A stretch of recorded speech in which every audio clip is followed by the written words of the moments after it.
மூலிகை தேடல் ஆடாதோடா. ஆடாதோடாவின் பயன்கள்: இளைப்பு, இருமல், ஆஸ்துமா, சளி சரி செய்யறதுக்கு மிக சிறந்த மருந்து. நம்ம எல்லார் வீட்லேயும் துளசி செடி, அதுக்கப்புறமா ரோஸ் செடி, கற்பூரவல்லி, மணி பிளான்ட் இதெல்லாம் எவ்வளோ ஈஸியாக வளரக்கூடிய பிளான்ட்டோ அதே மாதிரி தான் ஆடாதோடாவுமே.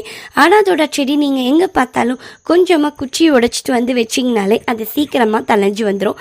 நம்மளால் முடிஞ்ச அளவுக்கு இந்த மாதிரி இருக்கக்கூடிய சின்ன சின்ன மூலிகையை நம்ம வீட்டில் வளர்க்குறதுக்கு நாம பழக்கப்படுத்திக்கணுங்க.